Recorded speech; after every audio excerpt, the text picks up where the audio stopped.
Hello friends, मैं आपका दोस्त आर के सिंह। आज के नए वीडियो में सोशल साइंस जो term 1 examination class 10th board की जो होने वाली है, जिस सीरीज में हम लोगों ने इसके जस्ट प्रीवियस ज्योग्राफी का जो वन पार्ट जो हम लोगों ने देखा था, उसका दूसरा हिस्सा हम आपको एक्सप्लेन करने जा रहे हैं। यानी चैप्टर 1 जो है रिसोर्स एंड डेवलपमेंट, चैप्टर 1 का एक पार्ट आपने कंप्लीटली देखा, वो है रिसोर्स एंड डेवलपमेंट। दूसरा पार्ट है land and soil as a resource.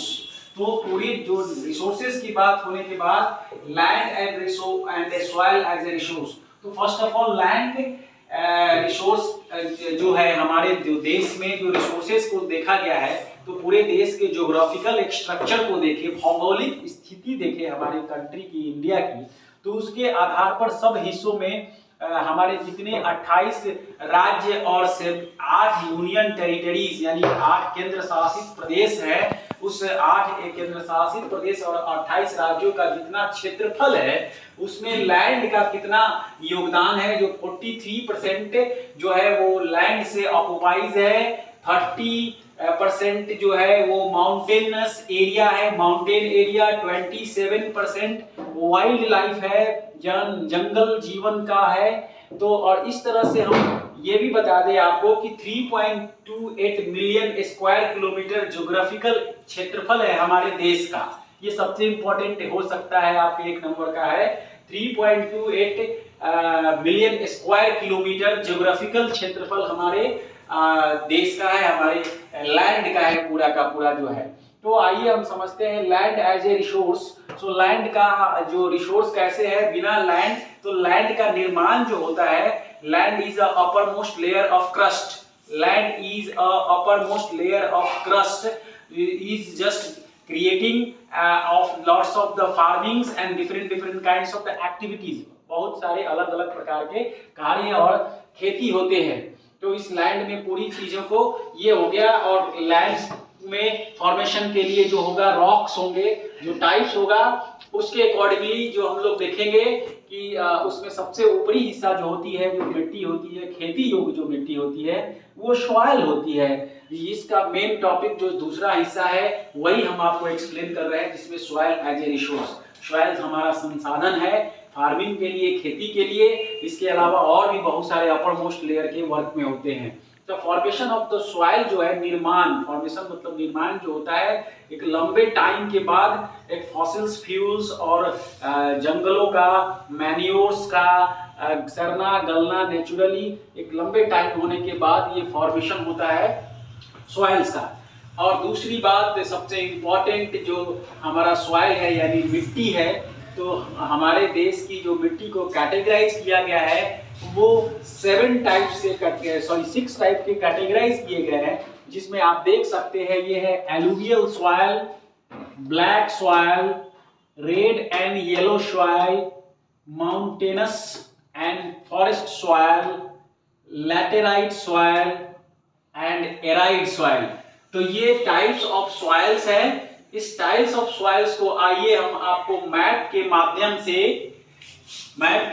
से समझाते हैं। हम इस सॉइल टाइप को आपको समझाते हैं। तो सबसे पहले मैं आपको दिखा दूं कि इस मैप में जो यहाँ पर बना हुआ है, जो शैडो बना हुआ है, इस कलर साइडेड शैडो का, उसको समझ लीजिए तो आपको समझने में आसानी होगी। तो ये जो ग्रीन कलर का जो है, ये शैडो फॉरेस्ट एंड माउंटेनस है। दूसरा ये ग्रीन का ये प्लेन है, एलुवियल। देन रेड में शैडो है, red and yellow. Plain grey में है ब्लैक। देन आपको पिंक टाइप में लैटेराइट एंड येलो हो गया एराइड। सबसे पहले हम लोग समझेंगे फॉरेस्ट एंड माउंटेनस। इसको समझने के लिए आपको इंडिया का जो ज्योग्राफिकल मैप है उसको समझना बहुत ज़रूरी है। यानी जैसा इसका नाम है, उससे ही आप अनुमान लगा सकते हैं और याद रख सकते हैं कि ये जो ग्रीन कलर के शैडो का जो मैप है, वो मैप कौन सी एरिया को कवर करता है। तो स्पेशली ये देख लीजिए माउस को, पॉइंटर को समझने के लिए, कि ये एरिया हो गया जम्मू एंड कश्मीर से लेकर के ये पूरा का पूरा उत्तराखंड और हिमाचल प्रदेश का हिस्सा है। ये देख रहे हैं, नेपाल से सटा हुआ हिस्सा। तो इस टाइप्स की सॉइल में जो खेती होती है, वो आप समझ सकते हैं। इससे मैं ये भी बता दूं कि ये फलों के लिए, फ्रूट्स के लिए बहुत ही अच्छा यहाँ पर खेती होती है। और यहाँ का क्लाइमेट को समझ लीजिए कि यहाँ पर ठंडे प्रदेश में ये पूरे फॉरेस्ट पाए जाते हैं। और इसके बाद थोड़ा सा ये पार्ट जो है ये पूरा सिक्किम है, पूरा सिक्किम ये समझ लीजिए। इसके बाद बीच में आपका भूटान दूसरा कंट्री आ जाता है, और ये है आपका अरुणाचल प्रदेश का थोड़ा सा हिस्सा। तो ये आप पूरे मैप को समझें तो ये पूरा ऊपरी हिस्सा ही आपका है forest and mountainous soil. Then after हम लोग देखेंगे, ये समझेंगे, ये इसमें जो आपका आता है दूसरा ग्रीन हिस्सा है एलुवियल सॉइल का। तो ये देखिए, ये ऊपर से इसके बाद नीचे आ जाइए, ये काफ़ी ही कल्टीवेटिंग लैंड है, जो कि इसमें ये दुनिया का देश का सबसे ज़्यादा उपजाऊ क्षेत्र जो आप कह सकते हैं, और सबसे ज़्यादा कवर्ड, हमारे देश के सबसे ज़्यादा लैंड को कवर करने वाला ये सॉइल है एलुवियल सॉइल। ये देखिए, ये आपको इधर पंजाब हरियाणा से होते हुए ये हिस्सा आपका बिहार, उत्तर प्रदेश और बिहार और some parts of the Assam. तो ये एरिया है गंगा का मैदानी भाग, प्लेन एरिया। इस एरिया में इसको ये इसमें रखा गया है एलुवियल का। तो ये एलुवियल कुछ और पार्ट्स है हमारे देश के जो उसमें भी है। तो ये उसके बाद आप देखिए यहाँ पर रेड एंड येलो सॉइल, जो रेड शैडो टाइप्स के देख रहे हैं। तो यहीं से स्टार्ट कर दीजिए, ये अरुणाचल प्रदेश का कुछ हिस्सा है, फिर इधर मेघालय, शिलांग और त्रिपुरा, ये हिस्सा हो गया। और ये आप इधर से आ जाइए तो थोड़ा सा हिस्सा छत्तीसगढ़ का हो गया, मध्य प्रदेश का छत्तीसगढ़, फिर ये हो गया आपका झारखंड, ऐसे होते हुए इसमें आ गया आपका, फिर ये आंध्र प्रदेश, तमिलनाडु, ये सब हो गया। थोड़ा सा हिस्सा महाराष्ट्र का भी है।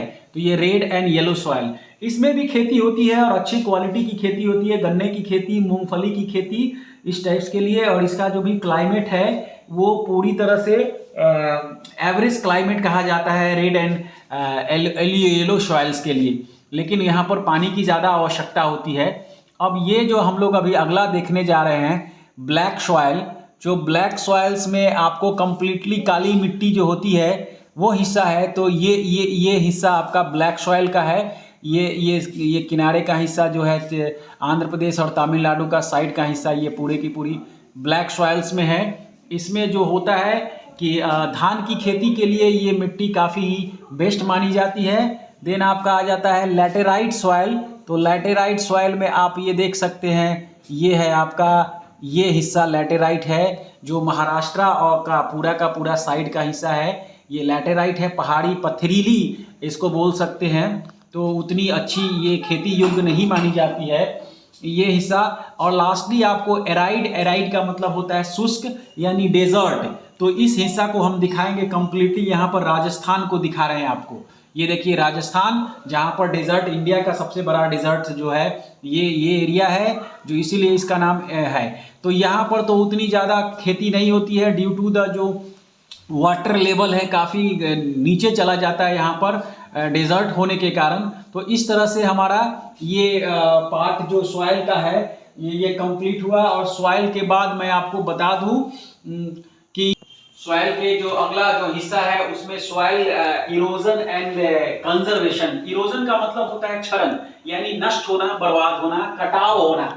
और ये कटाव किस प्रकार के हो सकते हैं? ये कटाव जो है बारिश के पानी से हो सकता है, ज्यादा से ज्यादा डिफॉरेस्टेशन, पेड़ों की कटाई हो जाए, पहाड़ी इलाका में जो गंगा का निचला हिस्सा मैदानी है तो सॉइल इरोजन, सॉइल का मिट्टी का जो कटाव हो गया, मिट्टी की लॉसेस हो गए, समुद्र में नदियों में चले जाना, ये हो गया, उसको सॉइल इरोजन कहते हैं। दूसरा पार्ट है आपका कंजर्वेशन, यानी जो इरोजन से बचने के लिए, उस मिट्टी को बचाव के लिए बहुत इंपॉर्टेंट है। ये टाइप्स ऑफ द फार्मिंग्स इसमें आ जाते हैं, जिसमें कंटूर प्लॉइंग एक इस पर होती है। कंटूर सबसे ऊपरी हिस्सा जो होता है पहाड़ी का, वो उसके निचले हिस्सा में टेरेस फार्मिंग, सीढ़ी नुमा खेती कहा जाता है, उसको टेरेस फार्मिंग कहते हैं।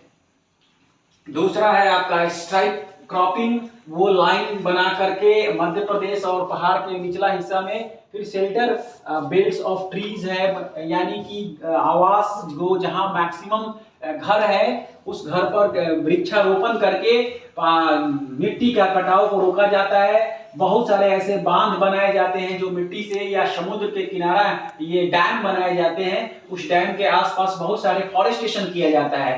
तो वो एक हो गया प्लॉइंग ऑफ गुलीज। गुलीज छोटे छोटे जो बहुत सारे मिट्टी के अलग अलग पत्थर टाइप के रुकावट बना करके वहां फॉरेस्टेशन किया जाता है। और ये कंप्लीटली जो है एफॉरेस्टेशन डिफॉरेस्टेशन का जस्ट अपोजिट है।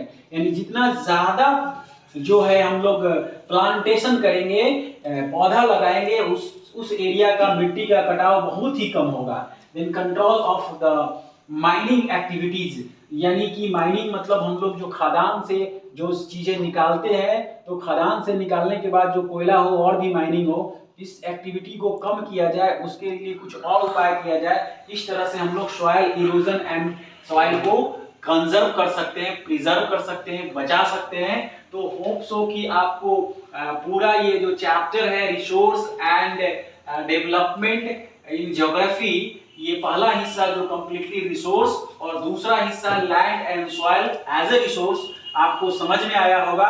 तो उम्मीद है कि आप बड़े बेसब्री से हमारे नए जो वीडियो आएंगे, एक एक चैप्टर मैंने आपको 3-4 सब्जेक्ट का कवर कर लिया।